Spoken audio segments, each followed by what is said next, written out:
கர்த்தருடைய பரிசுத்த நாமத்துக்கு மகிமை உண்டாவதாக. ஆண்டவர் இரட்சகரும் ஆகிய இயேசு கிறிஸ்துவினுடைய இன்னையில்லா நாமத்திலே உங்களை நான் வாழ்த்துகிறேன். என் அன்பின் வாழ்த்துதலை இந்த வாரத்தில் முதலாம் நாளிலே உங்களுக்கு சொல்லும்படியாக தேவன் எனக்கு கொடுத்த இந்த நல்ல கிருபைக்காக நன்றி சொல்லுகிறேன். கடந்த காலம் எல்லாம் கர்த்தர் நம்மை அற்புதமாக பாதுகாத்தார். இந்த புதிய வாரத்தின் முதலாம் நாளிலே தேவனை தரிசிக்கும்படியாக, தேவனை ஆராதிக்கும்படியாக சபைக்கு போங்கள். அங்கே ஒரு விசேஷித்த காரியத்தை கர்த்தர் நமக்கு கற்றுக் கொடுப்பார். அந்த காரியத்தின்படி நம்மை நாமே அர்ப்பணித்து தேவனுக்கென்று வாழ கர்த்தர் நமக்கு கிருபை செய்வாராக.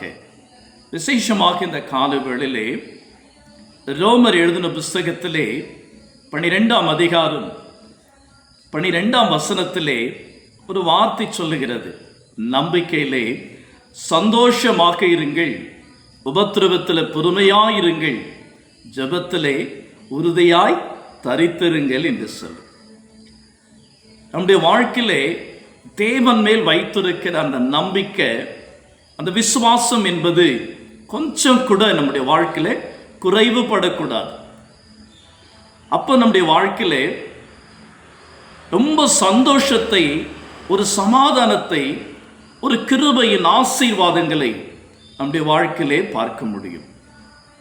உபத்திரவ நாட்கள் வரும், வேதனையான நேரங்கள், துக்கமான நேரங்கள். கர்த்தரோடு நெருங்கி இருக்கும் பொழுது உலகத்தில் இருக்கிற எந்த காரியங்களும் நமக்கு சாதகமாக இருக்கவே இருக்காது. ஆனால் தேவன் மேல் வைத்திருக்கிற நம்பிக்கையிலே நம்முடைய உபத்திரவ நாட்களில் பொறுமையோடு கூட கர்த்தரோடு இணைந்திருக்கிறது மாத்திரமல்ல, ஜெபிக்கிற ஜெய வீரர்களாக நம்முடைய வாழ்க்கையில காணப்பட வேண்டும். ஜெபம் என்னும் அந்த ஆயுதம், ஜெபம் என்னும் அந்த வல்லமையை நாம் தரித்து கொள்ளும் பொழுது கர்த்தர் பராக்கிரமான காரியங்களை செய்வார். நம்மை கொண்டு பெரிய காரியங்களை செய்வார். வேதத்திலே அதிகமான நேரம் எனக்கு இல்லை. ரெண்டொரு வார்த்தையில் ஒரு மனுஷனை நான் உங்களுக்கு சுட்டி காட்டுகிறேன். தானியேல் எழுதின புஸ்தகத்திலே 1ஆம் அதிகாரத்திலே அங்கே வேத வாக்கியங்கள் சொல்லுகிற பிரகாரமாக ஒரு மனுஷன், 4 மனிதரை அங்கே பார்க்கிறோம். அதில் தானியேல் என்கிறதான ஒரு மனுஷனை குறித்து, அவன் அடிமைப்பட்டவனாக அந்த தேசத்துக்கு கடந்து சொல்லுகிறான். அவன் அடிமையாக கொண்டு போகிறார்கள். அடிமையாய் கொண்டு போகிற அவனுக்கு, அவன் ஞானத்தில் சிறந்தவன், அழகில் சிறந்தவன், அவன் தன் பலத்தில் சிறந்தவன், இப்படிப்பட்ட எல்லா விதத்திலும் சிறந்த ஒரு மனிதனாக இருந்த தானியேல்.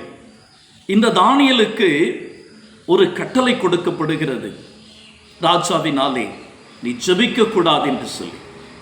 அந்த கட்டளையின்படி தானியேல் கேட்காதபடிக்கு அவன் தினந்தோறும் ஜெபித்தான். இன்னைக்கு நம்முடைய வாழ்க்கை கூட இந்த உலகத்தின் சூழ்நிலையினாலே, பாவத்தினாலே, சாபங்களினாலே அடிமைப்பட்டிருக்கிற ஒரு வாழ்க்கையை அநேகருடைய வாழ்க்கையை நம்ம பார்க்கிறோம். என் தேவச்சனமே, நாம் கர்த்தருடைய பிள்ளைகளாக அந்த அடிமைதனத்திலிருந்து, அந்த பாவ வாழ்க்கையிலிருந்து, தேவனுக்கு பிடிக்காத காரியங்களிலிருந்து விடுபட்டு கர்த்தரிடத்தில் நம்மை முற்றிலுமாய் அர்ப்பணித்து தேவ சமூகத்துக்கு நேராய் ஒப்பு கொடுக்கும் பொழுது அந்த சிங்க கவியை போல இருக்கிற இந்த கடைசி காலத்தில் நம்மை சுற்றி இருக்கிற காரியங்கள் உண்டு. அந்த கபியிலிருந்து, அந்த பிரச்சனையிலிருந்து, இந்த உலகத்தினுடைய சாப பாவங்கள் இருந்து கர்த்தர் நம்மை விடுதலையாக்கி அவருடைய பிள்ளைகளாய் சுடர்விடுகிற தீபங்களாக நம்மை பிரகாசிக்க பண்ணுவார். என் தேவஜனமே, உங்களை ஆசீர்வதிக்க, உங்களை உயர்த்த, உங்களை தப்புவிக்க, உங்களை மேன்மையாய் வைக்க ஆண்டவராகிய இயேசுவால் ஒருவரால் மாத்திரமே முடியும். அவரை நம்புங்க, விசுவாசத்தோடு ஜெப வீரர்களாக நில்லுங்க. தேசத்தை கர்த்தருக்கு ஆதாயப்படுத்துவோம். சபைக்கு போங்க, கர்த்தர் உங்களை ஆசீர்வதிப்பார். நான் ஜெபிக்கிறேன். இந்த நாளிலே தானியேலின் புஸ்தகத்தினுடைய அதிகாரங்களிலே உங்களுடைய தியான குறிப்பாய் வைத்து படித்து பாருங்க. கர்த்தர் உங்களுக்கு பெரிய காரியங்களை செய்வார்.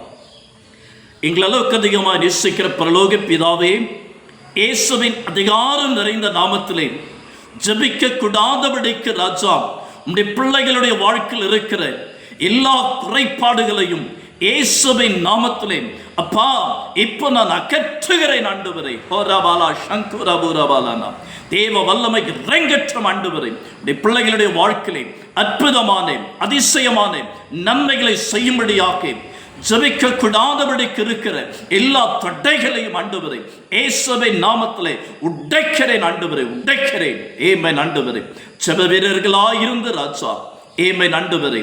ஒரு அடிமைப்பட்ட வாழ்க்கையில் இருக்கிற எங்களுடைய வாழ்க்கை அப்பா மீட்கப்பட்ட வாழ்க்கையாய், சிங்க கபியிலிருந்து மீட்கப்பட்ட வாழ்க்கையாய், சாபத்திலிருந்து மீட்கப்பட்ட வாழ்க்கையாய் எங்க வாழ்க்கை மாறி உம்முடைய நாமத்தை மகிமைப்படுத்தி நரகத்தை காலியாக்கி பரலோகத்தை நிரப்புகிறவர்களாக்கி என்னுடைய வாழ்க்கை மாறட்டும் ஆண்டவரே. அற்புதம் செய்யுங்க. ஒவ்வொருவரும் சபைக்கு செல்லட்டும். உடைய வார்த்தையின்படி தன்னை அர்ப்பணித்து உடைய அற்புதங்களை பெற்றுக்கொள்ளட்டும். இயேசுவின் மூலமாக சுபத்திரெடுக்கிறேன் நல்ல பிதாவே. ஆமென், ஆமென். Thank you. God bless you.